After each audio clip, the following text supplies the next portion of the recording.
नमस्कार विद्यार्थियों, मेरा नाम जाहिदुल दीवान है। मैं आज आप लोगों को भाषा और समाज से संबंधित जो हमारी इकाई है उस पर कुछ बात बताने वाला हूँ। जैसे कि मुझे बताया गया कि आप लोगों को इस विषय को लेकर कुछ दिक्कतें आई है, आपको समझने में परेशानी हुई है, या स्टडी मटेरियल जो हमने अपलोड किया है वेबसाइट पर वो आपको सही से उपलब्ध नहीं हो पाया है। तो मैंने कल बात रखी थी कि किन विषयों पे मैं आपसे आपके लिए रिकॉर्डिंग तैयार करूं, ऑडियो मटेरियल तैयार करूं। तो मुझे पता चला है कि भाषा और समाज वाली जो इकाई है उस पेपर के एक इकाई है भाषा सर्वेक्षण, स्वरूप और प्रविधि। इस विषय में आप लोगों को सबसे ज़्यादा दिक्कतें हैं, और भी दिक्कतें हैं, लेकिन ये कहा गया कि उसको दूसरे अध्यापक भी तैयार करेंगे। तो मैं भाषा सर्वेक्षण और उसकी प्रविधि के बारे में आपको कुछ संक्षेप में कुछ ऐसी बातें बताना की कोशिश करूँगा जिससे कि आपको बहुत आसानी से एग्ज़ाम में इस से संबंधित कोई भी प्रश्न आए उसको आप आसानी से अटेम्प्ट कर सकें। विद्यार्थियों, हमें ये जानना है कि सर्वेक्षण क्या है। जैसे कि मैंने कक्षा में भी कई बार इस विषय पे मैंने चर्चा की और कक्षाएं ली इस पर। हमें भाषा सर्वेक्षण को जानने से पहले हमें जानना होगा कि सर्वेक्षण क्या है, और सर्वेक्षण को जानने के बाद हमें ये जानना होगा कि प्रविधि, सर्वेक्षण की प्रविधि क्या होती है। तो सर्वेक्षण और प्रविधि, इन दो शब्दों के लिए अंग्रेजी के बहुत प्रचलित शब्द है, जो कि आपको सबसे पहले उसको जानना चाहिए ताकि आप उसके अर्थ को सही से ग्रहण कर सकें। सर्वेक्षण का अंग्रेजी है सर्वे, और प्रविधि का अंग्रेजी है मेथड। तो ये दोनों जब शब्द है मेथड या मेथोडोलॉजी, जो सर्वेक्षण शब्द है आपने कई बार अपने जीवन में सुना होगा। हर क्षेत्र में सर्वेक्षण का बहुत ही एक उपयोगी मेथड है जिसका उपयोग करते हैं रिसर्च स्कॉलर और अध्यापक या विभिन्न प्रकार के जो सरकारी योजनाएं हैं। मतलब सर्वेक्षण आप समझ लीजिए ये एक प्राइमरी रिसर्च है। प्राइमरी रिसर्च मतलब ये एक प्राथमिक स्रोत की खोज है जो कि आप सर्वेक्षण के माध्यम से करते हैं। दूसरा प्रविधि, मैथोडोलॉजी। मैथोडोलॉजी वो चीज़ होती है जिसके माध्यम से आप किसी चीज़ को अंजाम देते हैं। जैसे मैं आसान भाषा में अगर कहूँ कि आप खाना बनाते हैं, तो खाना आपके पास खाने के लिए कच्चा सामग्री होती है, सब्जियां होती है, मसाले होते हैं, और सारी नमक, मिर्च, सारी चीज़ें होते हैं। और इन सारे चीज़ों को जब आप एक साथ एक पद्धति के साथ उसको उबालते हैं या फ्राई करते हैं, तब जाके आपका खाना तैयार होता है। तो मेथोडोलॉजी भी वैसे ही है। मेथोडोलॉजी एक ऐसी चीज़ है जो किसी एक चीज़ को बनाने में, तैयार करने में आपको मदद करती है मेथोडोलॉजी। तो उसको हिंदी में प्रविधि इसमें लिखा गया है। तो वो मेथोडोलॉजी हम जानेंगे कि जब हम सर्वेक्षण करते हैं तो हमें किस मेथोडोलॉजी का, मेथोडोलॉजी इसका मतलब आसान भाषा में कि उपाय, किस उपाय से, किस उपाय की मदद से हम किसी भी एक हमारी योजना को अंजाम तक पहुंचाते हैं, उस पर हम बात करेंगे। तो अब भाषा सर्वेक्षण जो शब्द है हम इस पर बात करते हैं कि भाषा सर्वेक्षण है क्या। भाषा सर्वेक्षण क्यों कराया जाता है। तो आपने एक शब्द सुना, एक फ्रेज, पद सुना होगा कि जनगणना। आपने सुना होगा जनगणना, पॉपुलेशन, हमारे देश के पॉपुलेशन को जानने के लिए हम जब जनगणना करते हैं तो जनगणना के लिए चुनाव से पहले हर 5 साल में ऐसे किया जाता है। तो उससे क्या होता है कि एक बहुत बड़ा सर्वेक्षण होता है, सबसे बड़े सर्वेक्षणों में से एक होता है, जिसमें कि करोड़ों लोगों की जानकारी आपको इकट्ठा करनी होती है। उसके लिए हज़ारों लोगों के टीम लगे होते हैं और वो काम करते हैं। तो जनगणना के बाद अगर भाषा की बात की जाए तो ये भी एक बड़ा सर्वेक्षण है, और इस सर्वेक्षण के माध्यम से ये सर्वेक्षण जो है भारत जैसे देश के लोगों के लिए एक बड़ा सर्वेक्षण है। और भारत में कोई भी भाषा को लेकर अगर कोई प्राइमरी मतलब प्राथमिक स्रोत की खोज करते हैं तो आपको इसको आप कह सकते हैं कि बहुत बड़े सर्वेक्षण में से एक है। जैसे आपने सुना होगा कि भारत में 1652 भाषाएं हैं, मतलब 1652 भाषाएं हम कहते हैं कि हमारे भारत में इतनी भाषाएं हैं। तो सबसे पहले सवाल तो ये आता है कि आपको और हमको ये कैसे पता चला कि यहाँ पे 1652 भाषाएं हैं। हमें तभी पता चल पाया जब इस विषय पे किसी ने सर्वेक्षण किया और उन सर्वेक्षण का परीक्षण करके, निरीक्षण करके, उसका विश्लेषण करके वो इस नतीजे पे पहुँचे कि भारत में 1652 भाषाएं हैं। कोई भी सर्वेक्षण जो है, आप इस बात को आपको लगे हाथ बता दूं कि कोई भी सर्वेक्षण कभी भी अंतिम नहीं होता। सर्वेक्षण एक के बाद एक होता रहता है। सर्वेक्षण एक तरह से आप कह सकते हैं कि ये सिलसिलेवार पद्धति है, एक तरीका है कि एक सर्वेक्षण ख़त्म होता है तो उससे जो सवाल उभर के आता है फिर उसमें दूसरा सर्वेक्षण फिर शुरू होता है। अब जैसे आपने जनगणना की बात की तो उसी तरह से आप याद करिए, आपको शायद आपके संज्ञान में ये बात होगी कि जॉर्ज ग्रियर्सन को ये जिम्मेदारी दी गई थी कि वो भारत में जितनी भी भाषाएं हैं उन भाषाओं का सर्वेक्षण करे और एक रिपोर्ट तैयार करे, और रिपोर्ट तैयार करने के बाद वो सरकार को सौंपे कि भारत में कितने भाषी के लोग रहते हैं। ये काम 19वीं सदी में जॉर्ज ग्रियर्सन ने किया था, और उस पर किताब भी उनकी आई।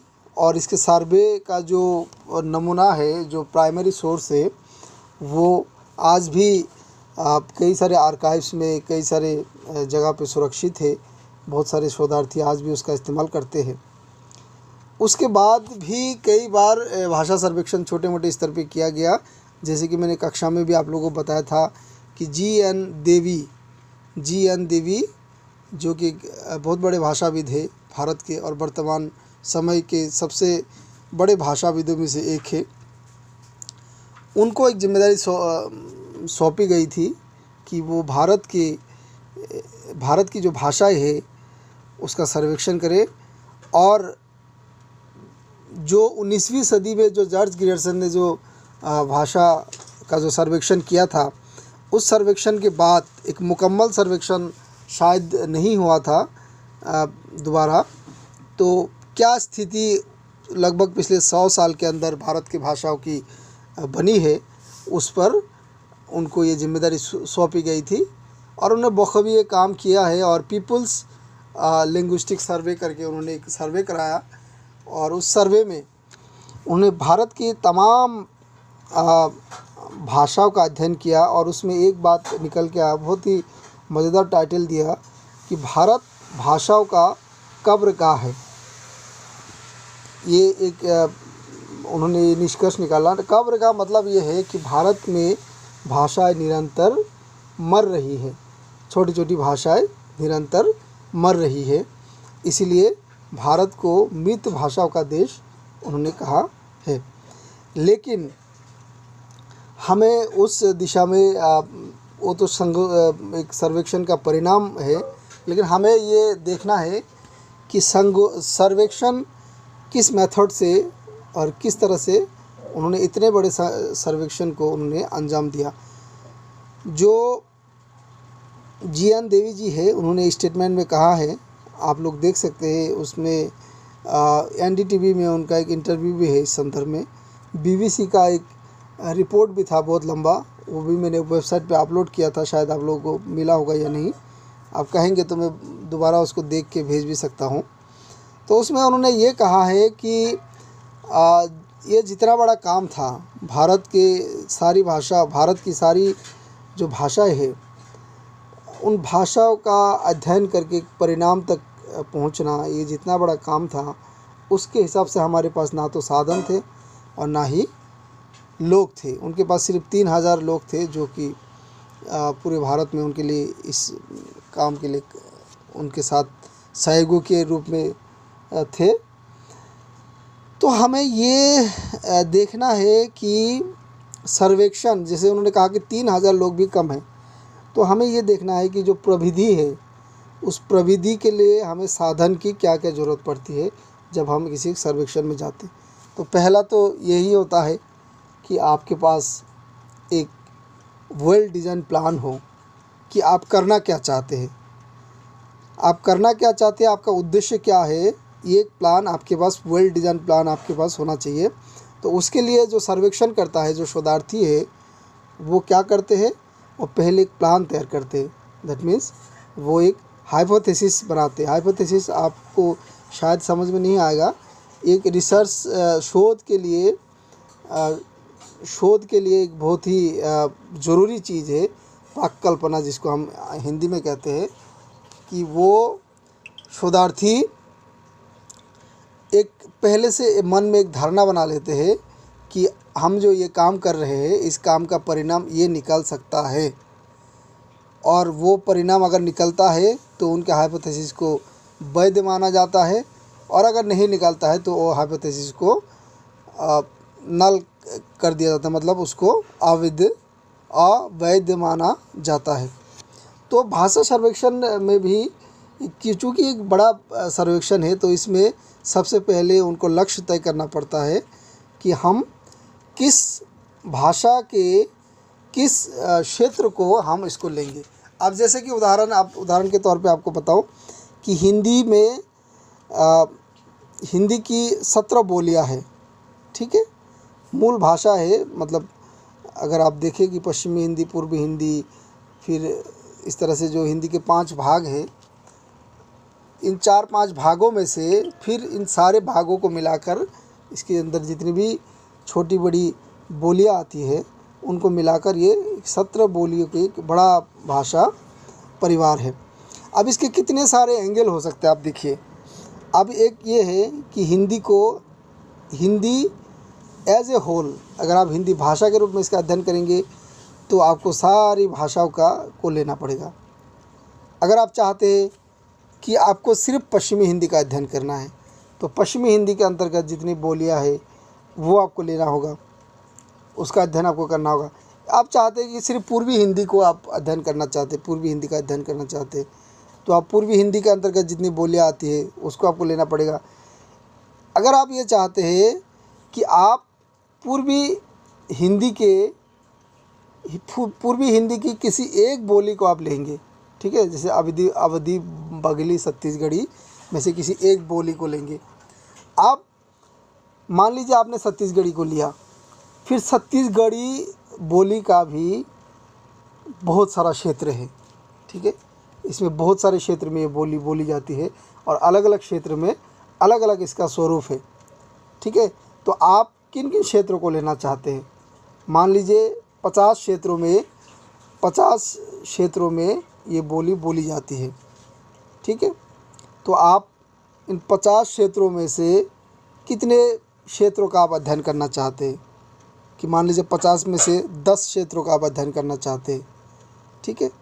तो फिर 10 करेंगे तो 40 और बचा रह जाएगा, फिर वो आपका अगले सर्वेक्षण का काम है, वो आपका अगला अध्ययन का काम है, ठीक है। तो जैसे मैंने पहले कहा कि सर्वेक्षण कभी भी पूरा नहीं होता, ये हमेशा अधूरा रहता है, और इसको स्टेप बाय स्टेप लोग ज़िंदगी भर करते रहते हैं, ठीक है।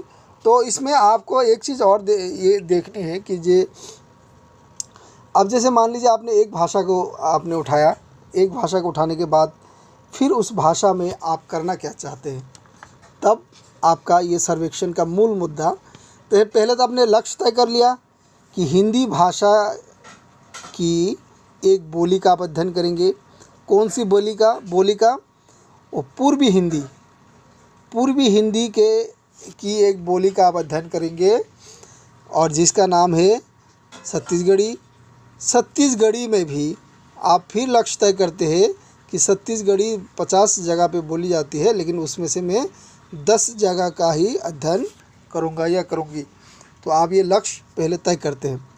उसके बाद लक्ष्य तय करने के बाद फिर आपका जो अगला पार्ट आएगा वो पार्ट आएगा क्वेश्चनार तैयार करने का। आपको एक प्रश्नावली, सबसे पहले आपको एक प्रश्नावली तैयार करना पड़ेगा और उस प्रश्नावली में ही आपका जो सर्वेक्षण है उसका उद्देश्य और उसका जो परिणाम आने वाला है वो सब कुछ उसमें निहित रहेगा। प्रश्नावली याद रखिए, सर्वेक्षण के लिए, किसी भी सर्वेक्षण के लिए प्रश्नावली एक सबसे सशक्त टूल है, सबसे सशक्त, जो आप इसको कह सकते हैं, जो हथकंडा हम कहते हैं, सबसे पहला सबसे सशक्त और ज़रूरी वो है, उपाय है और ये प्रविधि में आता है। ठीक है, इस प्रविधि का आप प्रयोग कैसे करेंगे। अब आपने ये आपने तय कर लिया, आपने प्रश्नावली बना लिया। प्रश्नावली में आप क्या ध्यान रखेंगे कि जैसे कि आप ये ध्यान रखेंगे कि छत्तीसगढ़ी जो बोली है, ये जो 10 क्षेत्र आपने चुना है, उन 10 क्षेत्रों में से जो बोलने वाले लोग हैं वो कौन हैं। तो आप उसमें अलग करेंगे कि कुछ लोग अमीर होंगे, कुछ लोग गरीब होंगे, कुछ महिलाएं होंगे, कुछ बच्चे होंगे, कुछ बुज़ुर्ग होंगे, कुछ पढ़े लिखे होंगे, कुछ अनपढ़ होंगे। ठीक है, कुछ नौकरी करते होंगे, कुछ खेती करते होंगे। ये जो सारे जो मैं वैरायटी जो बता रहा हूँ लोगों का, इसको कहते हैं सैम्पलिंग। ठीक है, चूँकि मैं पोस्ट डॉक का स्टूडेंट हूँ तो मेरा जो अध्ययन है वो भाषा पर ही है। तो इसमें ये सैम्पलिंग जो है, इस सैम्पलिंग एक बहुत महत्वपूर्ण माना जाता है इसमें, कि आपको जो ये सैंपल जो आप कलेक्ट करेंगे कि इतने तरह के लोग इसमें आपके पास है और इतने तरह के लोगों को आपको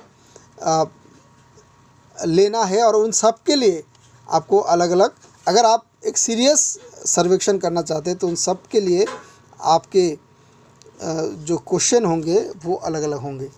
एक शिक्षित व्यक्ति से आपको जो भाषा का नमूना मिलेगा, जो सैम्पलिंग आप करेंगे, जो नमूना मिलेगा भाषा का, वो नमूना एक अशिक्षित और एक किसान से आपको वो नमूना नहीं मिलेगा, उसमें बहुत डिफरेंस आएगा।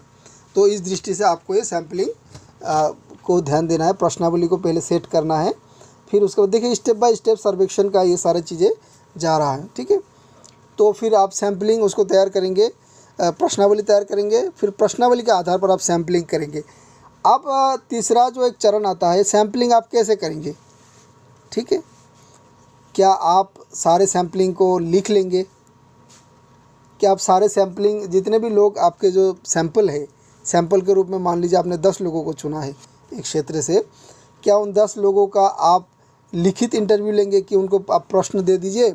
जैसे आपको पता होगा, आप लोग व्हाट्सएप ग्रुप में है ही, तो उसमें बहुत सारे मैसेज आते रहते, please help me out to sign out this sign up, इस तरह से कुछ लिखा आता ना कि साइन अप दिस फॉर्म या fill out this form, please help me out. तो वो सर्वेक्षण का नमूना होता है। वो क्या करते हैं, वो क्वेश्चनर तैयार करते हैं, एक लिंक जनरेट करते हैं और वो भेज देते हैं। ठीक है, और वो लाखों लोगों के पास पहुंच जाता है। तो वो सर्वे जो है एक तरह से एक बेकार का सर्वे है, उसका कोई मतलब नहीं है। जो आलसी लोग होते हैं और जो मेहनत नहीं करना चाहते वो उस तरह का सर्वे करते हैं, क्योंकि उसका ना तो कोई एरिया डिसाइडेड है और ना कोई एरिया डिसाइडेड है और ना ही उसको पता है कि उसका फॉर्म कौन भर रहा है। ठीक है, क्वेश्चन तो सबके पास है। मान लीजिए मैं पेशे से एक अतिथि अध्यापक हूँ और मेरे पास भेज दिया कि आप बताइए कि एक परमानेंट अध्यापक के जीवन में, दिल्ली यूनिवर्सिटी के जो स्थायी अध्यापक होते हैं उनके जीवन की क्या क्या समस्याएं हैं। अब मेरे पास आया, मैं क्वेश्चन पढ़ा और अपने अंदाजे से भर दिया उसको। तो वो को कभी भी वो प्रामाणिक सर्वे नहीं माना जाएगा। तो इसलिए एक तरीका लोग ये अपनाते हैं, लेकिन आपको ये देखना है कि आप किस तरह के तरीका अपनाना चाहते हैं। आप भाषा के जिस व्यक्ति को आपने लिया है उस व्यक्ति को क्या आप क्वेश्चनर बना के उसको थमा देना चाहते कि भाई लिखो अपने बारे में, जो जो सवाल है उसको पढ़ो और लिखो। क्या आप उसका वीडियो रिकॉर्डिंग करना चाहते हैं? आप उसका वीडियो रिकॉर्डिंग की मतलब जो वो बोलते हैं तो उसका फिजिकल एक्सप्रेशन क्या होता है, किस तरह से, क्या आप उस एक्सप्रेशन को भी रिकॉर्ड करना चाहते हैं? उसके उच्चारण की भंगिमाओं को आप रिकॉर्ड करना चाहते हैं, या फिर आप उसको ऑडियो रिकॉर्ड कर लेना चाहते हैं? ठीक है, या फिर आप ऐसा करना चाहते हैं कि कुछ प्रतियोगिताएं कराना चाहते हैं कि जैसे आपने भाषण प्रतियोगिता करा दिया या फिर आप सेमिनार ऑर्गेनाइज कर दिया। इस तरह से जो तमाम टूल है उस टूल का आप इस्तेमाल कर सकते हैं सर्वेक्षण के लिए। तो इस तरह का अगर सर्वेक्षण आप जब आप करते हैं तो इस तरह से क्या होता है, आपको मटेरियल इकट्ठा करने को मिलता है। आपने देखा, आपने कहाँ से शुरुआत की, याद करिए। आपने भाषा की सर्वेक्षण आपको करना है और आपने क्या किया, पहले आपने एक लक्ष्य तय किया कि आपको हिंदी भाषा की एक बोली छत्तीसगढ़ी का अध्ययन करना है। छत्तीसगढ़ी जो बोली है वो 50 जगह पे बोली जाती है, जिसमें से आपको 10 जगह का सैंपल लेना है, मतलब 10 जगह से नमूना संग्रहित करना है। और उन 10 जगह से आपने 10 लोगों को लिया है, 10 वर्ग के लोगों को लिया है, जो अलग अलग वर्ग है, जो कोई किसान है, जो कोई अनपढ़ है, कोई नौकरी करने वाले हैं, कोई महिला है, कोई पुरुष है, कोई बुज़ुर्ग है, कोई बच्चे हैं। ये सारे आपने जो सैंपल लिया है, इन सारे सैंपलों को एक समय के बाद, मान लीजिए 6 महीना बाद या 3 महीना बाद, ये सारे सैंपल को आप कलेक्ट कर लेते हैं मटेरियल के रूप में। इसको आप प्रिजर्व कर लेते हैं, मतलब संग्रहित कर लेते हैं। और उस संग्रह के बाद फिर आपका जो एक पर्याय आता है, वो बेसिकली एक तरह से एक अंतिम पर्याय है सर्वेक्षण का, वो है डाटा का एनालिसिस करना। जो आपने जो किया, आपने जो लक्ष्य तय किया था, आपका जो उद्देश्य था, जो आपका प्राकल्पना आपकी थी, आपने जो शुरू में जिसका वो कर लिया था, तो उसके लिए फिर आपका जो नतीजे पर आप पहुंचना चाह रहे थे, क्या आप उस नतीजे पर, आपकी जो सैंपल है उस सैंपल के आधार पर आप पहुंच पा रहे हैं? तो ये जो सारे प्रोसेस हैं, इन प्रोसेसों में कुछ विद्वानों के, कुछ थ्योरिस्ट के मदद लेते हैं, कुछ सिद्धांतकार के मदद लेते हैं कि अलग अलग लोग सर्वे पद्धति को लेकर, सर्वे मेथड को लेकर अलग अलग तरह के लोग अलग अलग किताबें लिखे हैं, अलग अलग उनने राय दे रखी है कि सर्वे कैसे कराना है और उस डाटा को कैसे एनालिसिस करना है। तो इन सारे चीज़ों को जो है आप देखेंगे और किताबों की मदद लेंगे, सिद्धांतकारों की मदद लेंगे, फिर उन डाटा का एनालिसिस करेंगे। डाटा का एनालिसिस करके फिर आप एक नतीजे पर पहुंचेंगे कि छत्तीसगढ़ी भाषा की क्या विशेषता है, इसके बोलने वाले कितने लोग हैं। मतलब जिस तरह का निर्णय आप लक्ष्य तय करते हैं, उस तरह का अगर आप सर्वे करते हैं, मेथड को अपनाते हैं, तो एक नतीजे पर आप पहुंचते हैं।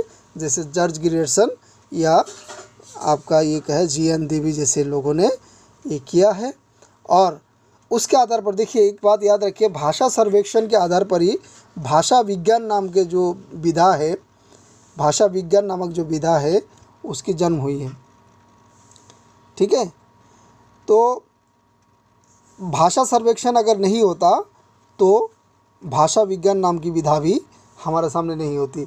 आज सुनीति कुमार चटर्जी कहिए, भोलानाथ तिवारी कहिए या हरदेव बहारी कहिए, जो भी हिंदी के भाषा वैज्ञानिक या क्या श्रीवास्तव है, मुझे नाम नहीं आ रहा है उनका ध्यान, तो एक श्रीवास्तव जी है, जो इन लोगों ने जो काम किया है, जो भाषा विज्ञान पर उन्होंने हिंदी में लिखा। इंग्लिश में तो हज़ारों लोग हैं, सबसे बेहतर काम तो इंग्लिश वाले ने किया, हिंदी में कोई ख़ास उस तरह का काम है नहीं भाषा विज्ञान का।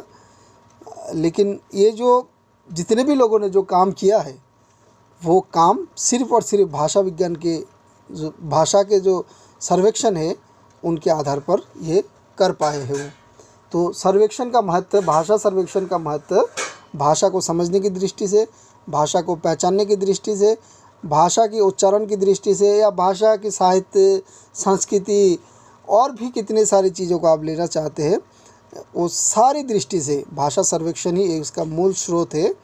उसका लेवल अलग अलग हो सकता है, कोई बड़े लेवल पे करते हैं, कोई छोटे लेवल पे सर्वेक्षण करते हैं। तो मुझे उम्मीद है कि जितनी बातें मैंने आपको बताया है, ये बातें आपको सर्वेक्षण, भाषा सर्वेक्षण समझने में और भाषा सर्वेक्षण की जो प्रविधि है, जो मेथड है, उसको समझने में आपको बहुत मदद मिलेगी। और ये आपको एग्ज़ाम में भी आप अच्छे से लिख सकते हैं। अगर कोई और दिक्कत है तो आप मुझे, मेरा नंबर आपके पास होगा, आप मुझे डायरेक्ट कांटेक्ट कर सकते हैं। मैं हमेशा ही आपको मदद करने के लिए, आपकी मदद के लिए तैयार रहूँगा। और कभी भी निराश ना हो, अच्छे से अध्ययन करें और जीवन में सफल हो। बहुत बहुत शुक्रिया।